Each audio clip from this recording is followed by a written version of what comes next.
The intake chit was the size of my palm, thin as a wafer, warm from the printer, printed in that particular shade of cataloger cyan that always looks slightly wrong against anything organic. I'd seen hundreds of them by the time mine came through. We all had. You sit at the processing counter long enough, you learn to read them upside down. Mine had 6 fields: name, species, biometric index, threat classification, disposition, and then at the bottom, in a smaller font that the clerk didn't seem to think required explanation, a 7th field I hadn't seen on the others. Estimated duration of amusement, 11 minutes. I held it for a moment, turned it over, nothing on the back. I set it flat on the counter and looked at the clerk, one of the mid-tier catalogers, the kind that have 4 fingers on each hand and a data stylus tucked behind the cartilage ridge where a human would have an ear. He was already typing the next intake form. He hadn't looked at me since he'd handed it over. This field, I said. He kept typing. Next. The last field. Estimated duration of amusement. He looked up then, not at me, at the chit. He confirmed a number on his screen. Back down. Continued typing. Standard entertainment stock notation, he said. Proceed to holding bay 14. I picked up the chit. I walked to holding bay 14. I want to be precise about what I was thinking in that walk, because I have told this story a number of times now, and people always assume I was frightened, or furious, or calculating some elaborate escape. The truth is simpler and stranger than that. I was reading the ventilation grate above the corridor to my left, noting the screw pattern. 4 bolts, countersunk, the same fastener series the catalogers used on every interior panel because they had standardized their entire station architecture in 3rd expansion period and hadn't updated since. I know this because I had been sitting at the processing counter for 9 days before my intake, and in 9 days with nothing to do but wait. I had read every maintenance placard on every wall of that transit facility, not because I planned to escape, not because I had some strategic intention, because I was bored. And bored is what humans are when they're not allowed to do anything else. We read, we count, we memorize the dimensions of rooms we're trapped in the way other species breathe. It is not a plan. It is just what we do. 11 minutes, I thought. They are very confident about that number. Holding bay 14 was a long room with a low ceiling and a single daylight panel that ran the length of the ceiling like a fluorescent spine. 12 other humans were already inside. They looked like what we all looked like by then. Transit-worn, colony ship tired, the specific kind of exhausted that comes not from physical labor but from days of processing paperwork, in a language you can read but not speak, fluently, in a facility where every answer to every question generates 3 more forms, each of which must be filed in triplicate and reviewed by an authority who is never available when you need them. The catalogers had taken our colony ship 3 days out from the Arendelle relay. Not violently, I should say that. They are not a violent species in the conventional sense. They had simply filed a salvage and reclassification order on the hull. Some obscure fission in the consolidated transit codes that allowed a registered cataloger entity to claim any unregistered vessel operating in a disputed corridor.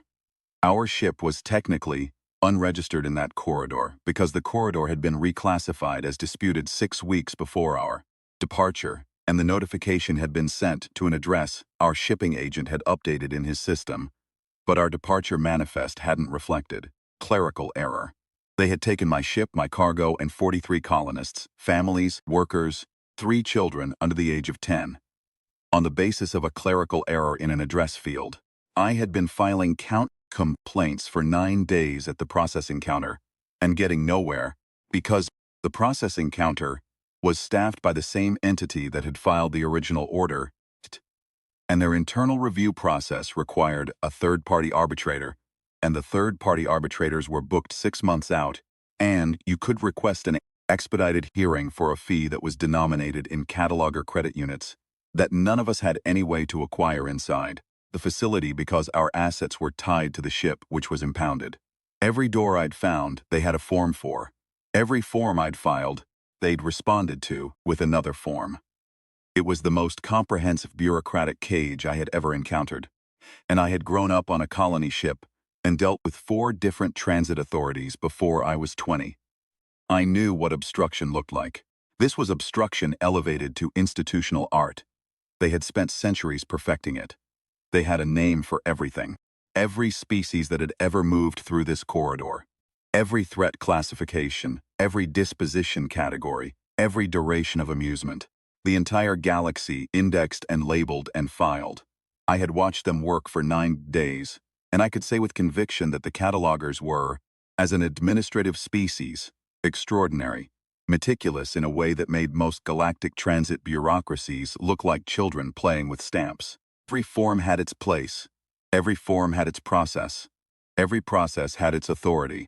And every authority was, when you needed it, somewhere else. I sat down against the wall of holding Bay 14 and looked at my chit. 11 minutes. I thought about that number for a long time. Not with fear. Not yet. With a more specific kind of attention, the kind I use when I'm trying to understand something I don't have the context for. Because the catalogers were meticulous. They didn't print numbers they couldn't justify. If they had printed 11 minutes on my intake form, it was because their data, and they had extraordinary data, centuries of it, indexed to the decimal, said that a human in my situation lasted 11 minutes before the outcome was determined. That number meant something precise. It was derived from something, and it was printed on a form, which meant it existed somewhere in their system as a data point, with a source citation, and a margin of error, and a confidence interval. I had the sudden and very clear thought that I would like to see that source citation. I looked around the room. The others were doing what humans do in bad situations. Talking quietly, pooling information, rationing what little comfort was available, taking stock. I watched a man named Taiwan split a ration bar into 5 pieces with his thumbnail because there were 5 people near him, and that's just what he did, without being asked, without making anything of it, without expecting thanks. Just division, clean and immediate, the arithmetic of care. I had known Taiwan for 9 days. He had worked cargo his whole life.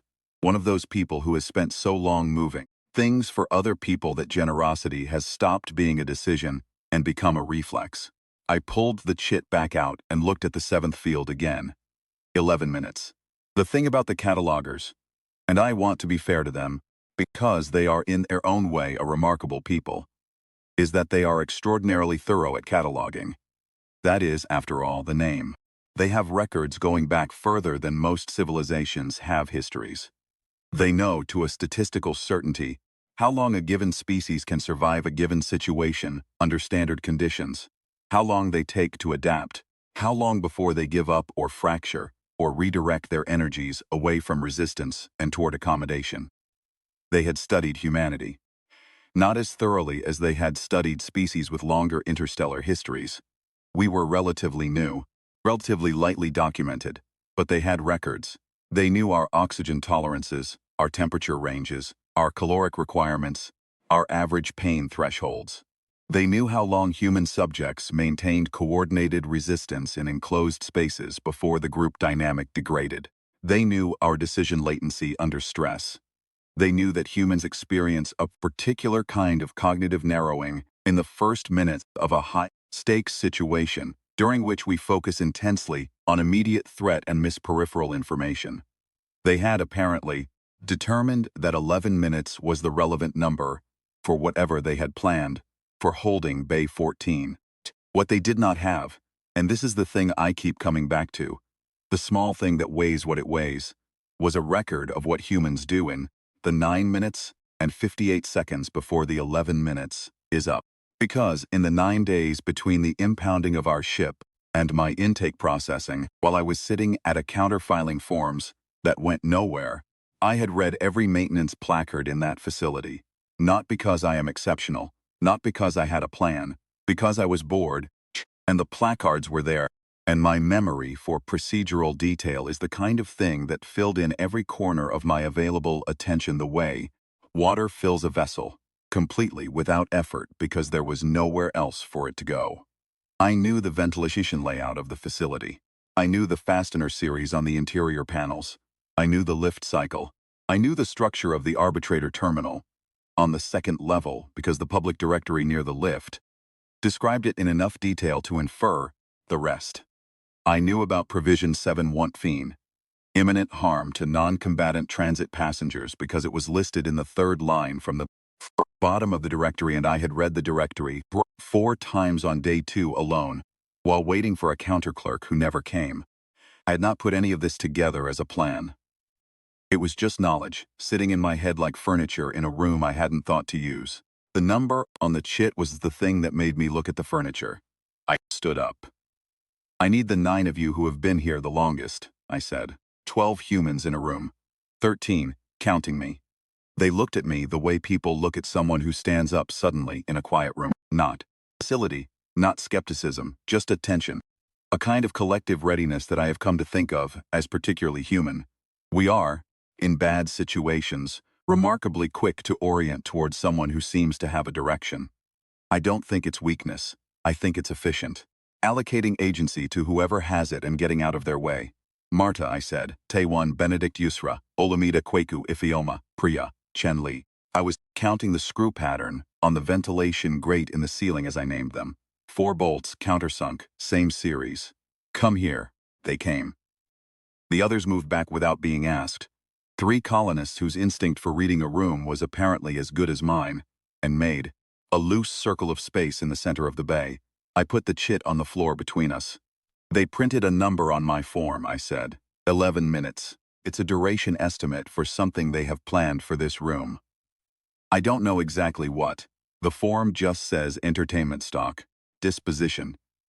But they're confident enough about the 11 minutes to print it on an official document, which means it's data-backed. I looked around at them. I've been reading the walls in this facility for 9 days. Taewon looked at the grate in the ceiling, back at me. "Same screws as the corridor panels," he said.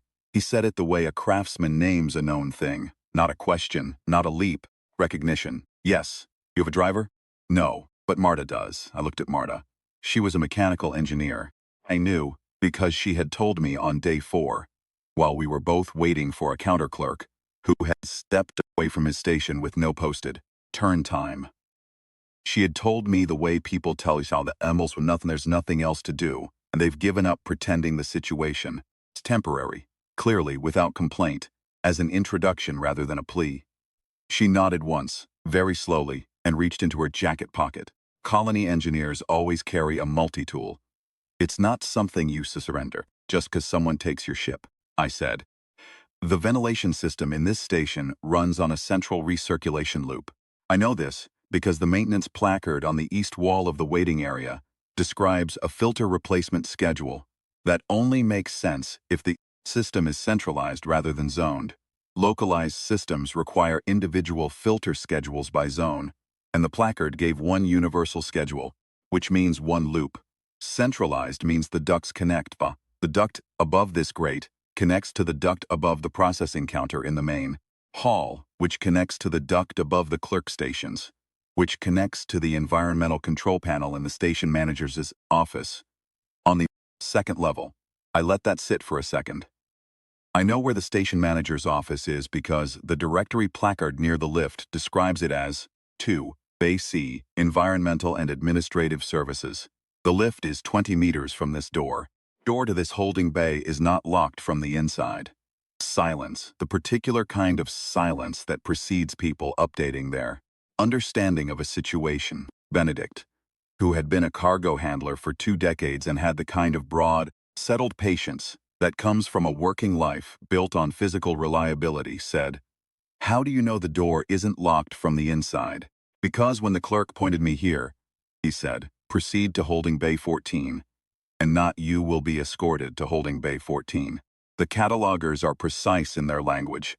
It's the basis of their entire administrative system. Imprecise language generates imprecise records, and imprecise records are an institutional failure mode they've spent centuries correcting.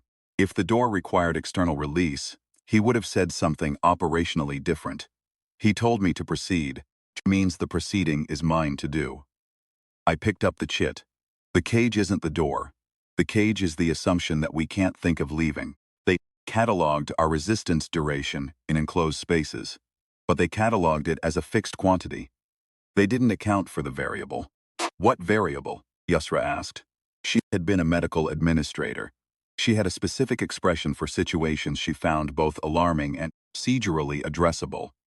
A kind of focused stillness, like someone who has identified the problem and is now running the solution pathway in parallel with the conversation. The 9 days, I said. I laid out the plan. It took 11 minutes, which I only noticed afterward. It was not complicated. Complicated plans fail on complexity, and we had no margin for cascades. Simple plans fail in execution, but I had spent 9 days watching the people in that room, and I knew which of them to put where. Marta was going to open the ventilation grate. That would take roughly 90 seconds. She'd assessed the fasteners the moment I'd mentioned them, and was already running the geometry in her head, from the angle of her eyes. While she worked, Taiwan and Olumide were going to position at the door and learn its mechanism, because everything in this station used the same lever and plate and system I had observed on the processing counter dividers. And Taiwan had watched the counter clerk operate those dividers at least 30 times over 9 days and could replicate the motion. Olumide would memorize it from watching Taiwan, because Olumide was the kind of person who learns a physical skill by observation on first exposure. I had seen him learn to fold a specific kind of supply manifest packet by watching a cataloger clerk do it once, on day 3, without being asked or taught. 3 others, Quiku, Ifioma, and Chen Li, were going to go through the duct to the processing counter area and create a specific kind of administrative problem.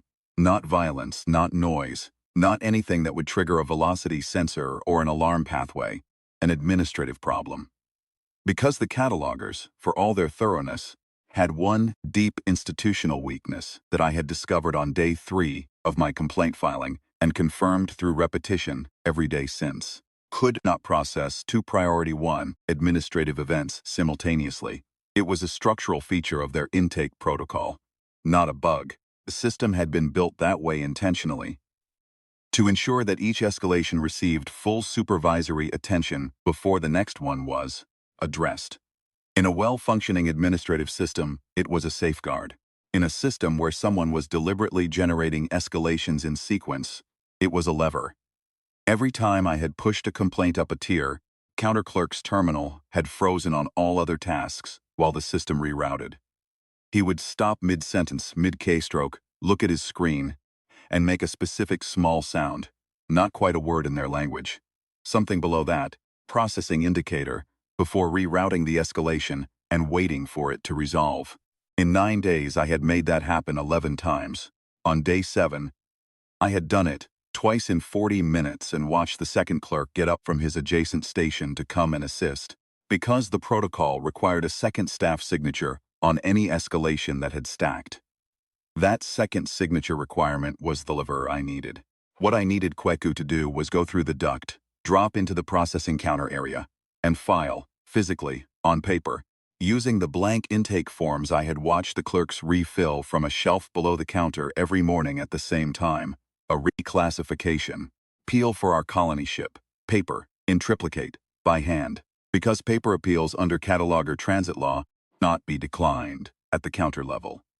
They had to be accepted and physically logged, and logging a paper appeal generated an automatic escalation flag because the system classified unscheduled paper intake as an anomalous event requiring supervisory notation, which meant the counter clerk's terminal would freeze while the anomaly was processed, which meant the door assignment clerk, the single staff member whose station controlled the holding bay doors, would have to physically leave his post to provide the second staff signature on the paper intake log, which meant his door station would be unmanned, which was when Taiwan and Olumide opened holding Bay 14's door from the inside. I know how this sounds when I tell it in sequence. I know it sounds like I had engineered this in advance over 9 days and was simply waiting for the right form. Truth is messier and more ordinary than that. I had the pieces in my head separately, because I had been paying attention for 9 days to a facility I was trapped in, and I had a memory for procedural detail that my father called a gift and my shipping agent called an obsession, and which is, in my honest assessment of it, neither. It is simply what happens when you are in an enclosed space for a long time with nothing to occupy you. Except the space itself, you learn the space. Every door and grate and placard and fastener. You learn it, the way you learn the layout of a ship you've been living on for years. Not deliberately, not strategically, but comprehensively. Because it is there and you are there, and attention is the only resource you have in unlimited supply. I did not put the pieces together until I read the 7th field on my intake chit. Until I saw the number 11. Until I understood that they had printed it with confidence, which meant they had printed it with data, which meant they had already decided. And once they had decided, forms were not going to work. You don't print a duration estimate on someone's intake form unless you've settled the question of the outcome. The number was the thing that made me look at the furniture. We went to work. Marta had the grate open in 70 seconds. I know because Taewon counted out loud under his breath, not for anyone else's benefit, just for his own, the way people keep time when they need to know where they are. Marta was fast and precise and utterly without wasted motion, which is what 20 years of field engineering looks like, in a body that has learned to work in confined spaces, in variable gravity, time pressure. She pulled the grate free, set it against the wall without a sound, and looked at me. The duct opening was wider than I'd estimated from the outside. Not by much, enough. Wide enough for a person moving carefully in a controlled crawl, which was good, because Kwiku was not a small man and I needed him functional on the other end, not scraped and stiff. He went first, then Ifeoma, then Chen-Li. I watched them disappear into the ductwork one at a time, in silence, and I had the specific feeling I always get when I send people I trust toward. Something I can't personally observe, a cold, clean thing. Not quite calm, but close to it. You pick the right people, you give them what they need, and then you get out of the way. The alternative is micromanagement, which is what you do when you don't trust your people. And I trusted these three. I had picked Kweku because he was a logistics coordinator who had spent 10 years managing physical document flows on a commercial station and knew how to handle and submit forms in any bureaucratic system he encountered. He had told me this on day 5, the calm professional pride of someone describing a skill set they consider underappreciated.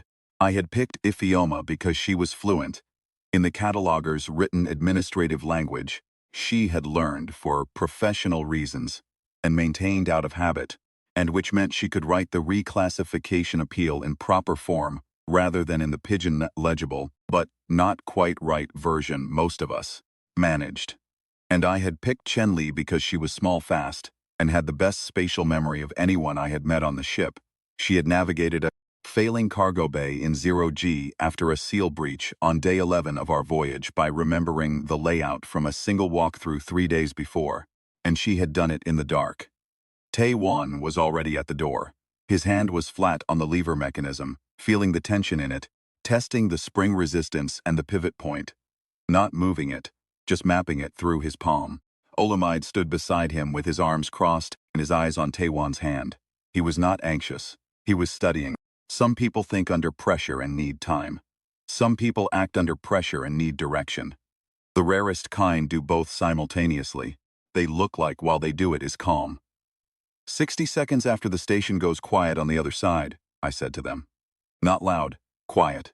When Kweku has the clerk's terminal frozen, there'll be a brief period where the whole counter operation stills while the system reroutes. That's your window. You'll feel it more than hear it. The ventilation won't compete with any ambient counter noise. Taewon nodded. He didn't take his hand off the lever. I went back to the 4 who weren't going into the duct and weren't on the door.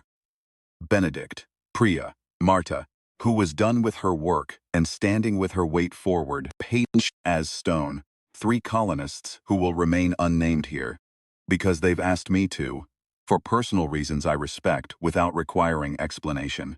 When the door opens, I said we walk, not run.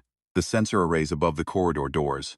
I identified the model on day 1, same generation as the Port Authority motion sensors at Arendelle, which I've passed through 40 times. Activate on a velocity threshold, not on the presence of movement. Steered traffic flow architecture.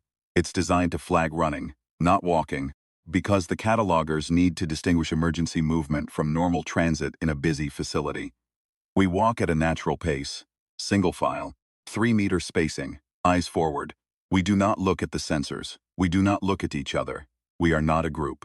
We are 13 individuals who happen to be walking in the same direction. Benedict, very carefully, said, and if someone's in the corridor, we keep walking. Moving with apparent purpose is the correct behavior for this corridor at this hour. The catalogers respond to behavioral anomalies. A group of humans walking with apparent purpose toward the lift is not a behavioral anomaly. It's passengers do. The anomaly would be us standing still, or doubling back, or reacting to being seen. We don't react. We have somewhere to be. It was quiet for a moment then. Where are we walking to? Station manager's office.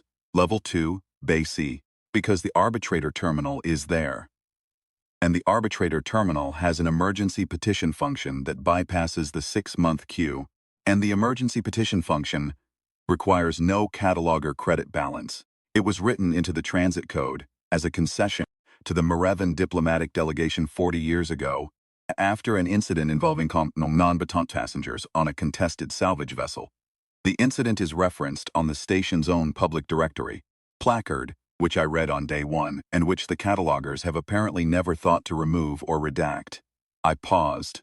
Provision is called imminent harm to non-combatant transit passengers. Provision 7.4 sa. The title is on 3rd line from the bottom of the directory. Another silence. Priya looked at me for a long moment. She was a botanist. She had a slow, thorough intelligence that works by accumulation. She takes things in carefully and checks them twice before she'll speak to them. It's the kind of mind that is deeply reliable, and occasionally, in certain kinds of pressure situations, faster than it looks, she said.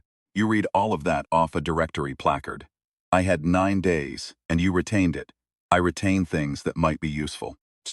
It's a problem my shipping agent has raised with me on several occasions, in the context of the amount of time I spend reading things that are not immediately relevant to the task at hand. She almost smiled. Does the emergency petition function do? Exactly. It initiates an emergency arbitration session, skips the queue, and this is the part I'm not certain about, but inference from the general structure cataloger administrative law places an administrative hold on all active disposition orders for the named passengers pending resolution, because a remediation mechanism that covers imminent harm would have to include a hold. Otherwise, you could harm the passengers before the arbitrator ruled, which would make the mechanism meaningless. The Moravian delegation would have required that. I stopped. I'm inferring, but I think the inference is sound. You think or you know? I think, I said, I'm human. We go with the best available inference and we hope. She smiled then fully, and I won't try to describe it except to say it was the smile of someone who has stopped letting herself hope and has just been given permission. Again, the duct above us vibrated, subtle, the sound of 3 people moving carefully through enclosed space, and then it faded as they moved, further from the grate. I tracked the direction. They were moving faster than I'd expected, which meant the interior dimensions of the ductwork were more generous than the grate had suggested. Good. It meant less friction, less time. 40 seconds passed. I counted them because Taewon was counting them too, and watching his lips form the numbers in silence was how I measured that the count was running. Then he went still. Not outwardly, he was already still. But there's a kind of internal shift that very composed people have, where the stillness deepens by a degree that you can only detect if you're watching closely enough, and I was. I had been watching Taewon for 9 days and I knew his register. There, he said. One word, flat. A craftsman's identification. I couldn't hear what he heard, but I believed him. Olamide put his hand on the lever beside Taewon's without being told. They worked it together. Slowly, a two-candid motion that I recognized as the precise mirror of the counter-divider mechanism applied to a door with 5 times the mechanical resistance. They worked it as though they had done it before. As though the door were familiar, they found the pressure sequence, the disengage before the secondary catch engaged, on the first attempt, and the door opened without a sound. The corridor was daylit from overhead panels, cool white, the same light that ran through the whole facility. It was empty. The sensor arrays above the door frames were dark. Nothing had been running fast enough to trigger them. We walked. I want to say this clearly, because I have told this story enough times to know where people stop believing me. Teen humans walked out of a cataloger holding bay in single file, at a pace that our curators would register as unremarkable pedestrian movement, through a facility that had classified us as entertainment stock, with an 11-minute duration estimate on the intake form, and nobody stopped us. Not because the catalogers were incompetent, not because they weren't watching, but because what we were doing did not look, from the outside, like what it was. It looked like people going somewhere. And people going somewhere in a transit facility is not an anomaly. 3 meters apart, eyes forward. Not together, just people. The catalogers we passed near the counter were occupied. 2 of them had their backs to the corridor, bent over a shared terminal, with the amber frozen sea indicator cycling on the screen. The paper appeal was in the system. The anomalous intake flag was live, and the door assignment clerk's station, visible from the corridor turn, was empty. He had already gone to provide the second signature on the anomalous log. Protocol. He had no choice about it. Protocol was inviolable, which was exactly why it worked. We turned left at the junction toward the lift. The lift doors were open. On the standby cycle I had observed every day for 9 days.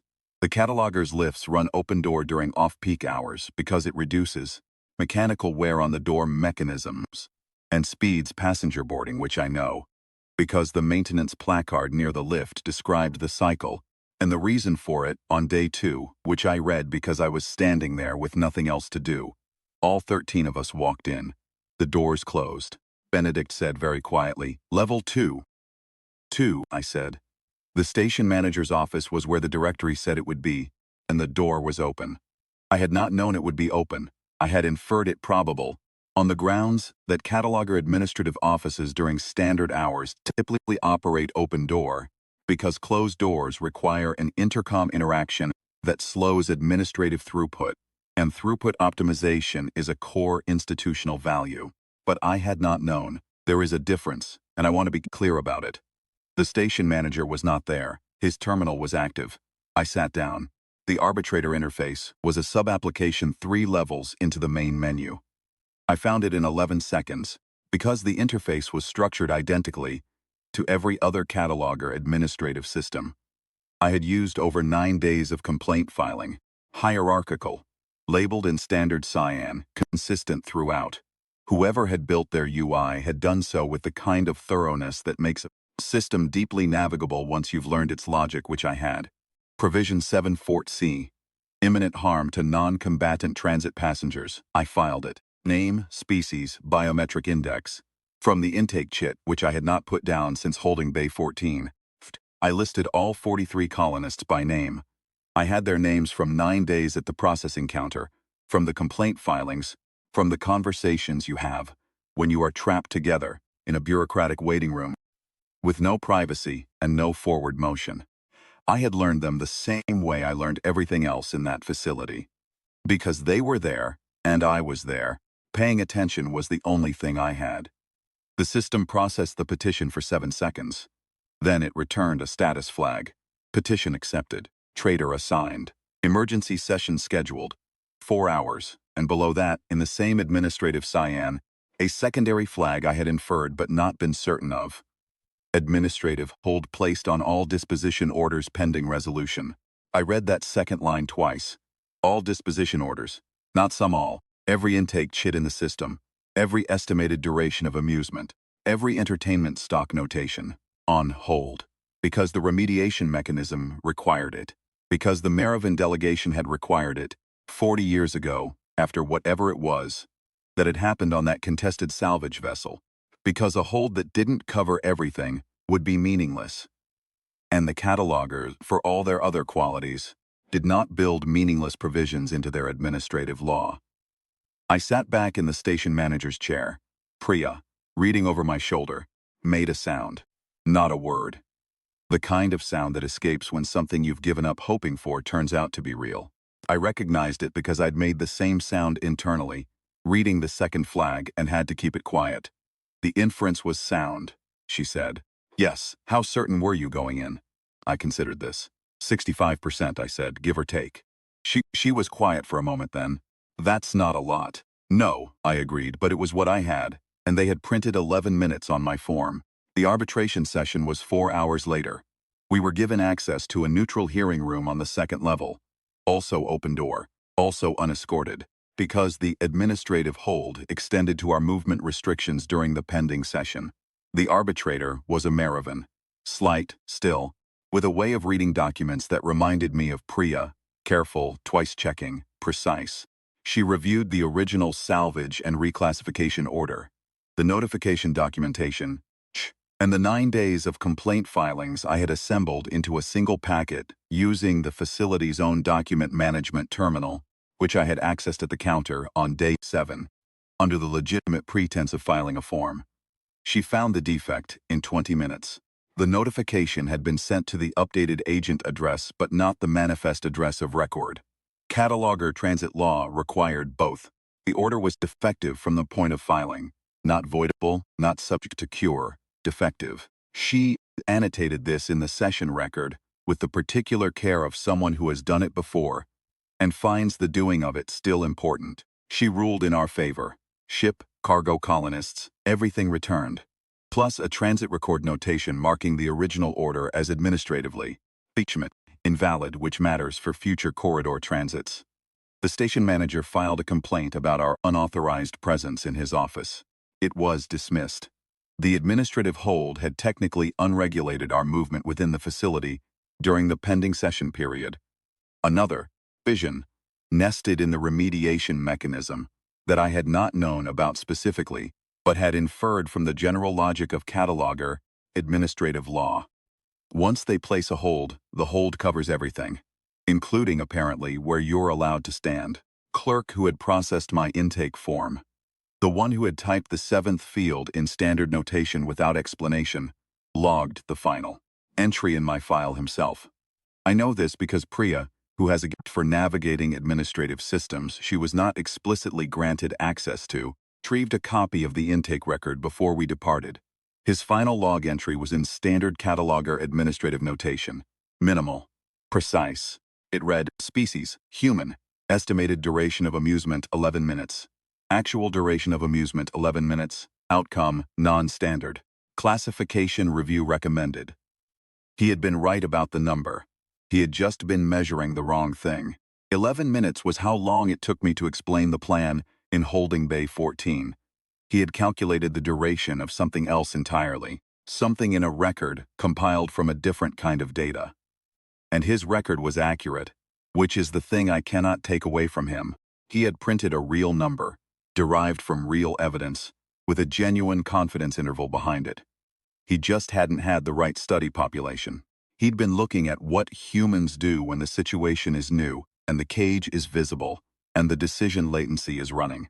He hadn't been looking at what humans do in the 9 days before that, when there's nothing to do but read the walls.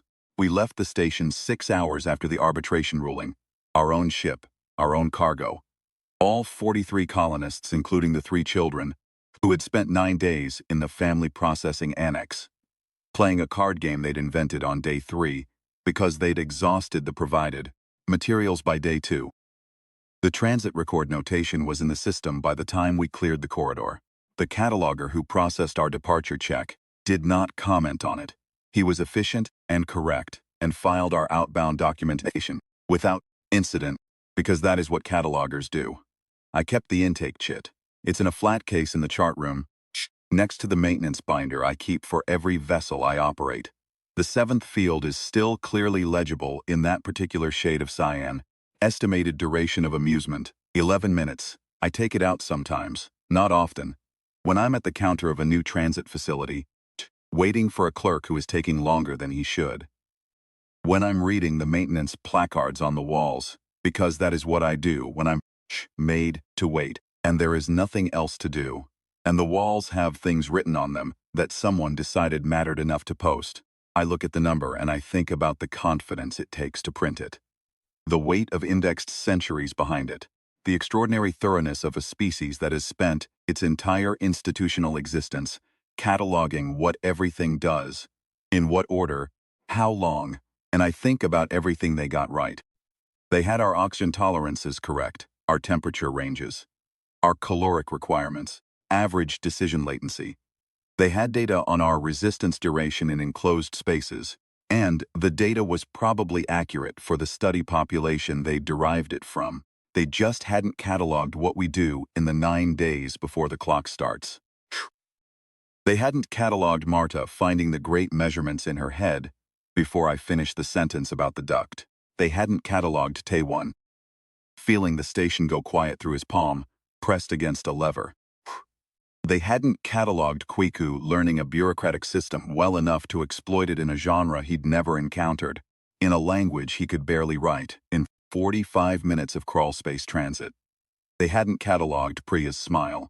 They hadn't cataloged what happens when you put 13 humans in a room with nothing to do and tell them, in a number printed on a form, exactly how much time they don't have. We read the walls. We split the ration bar. We memorize the fasteners. Not because we're planning, just because we're bored. Just because we're there. And the information is there. And attention is the one thing we've never learned to ration. They had a name for every prey species, for every duration, for every category of outcome. I don't know what they would have called it, the thing they missed. If they had tried to name it, they're thorough people, the catalogers. Given enough time and enough study, they would probably get there. But they'd need more than 11 minutes.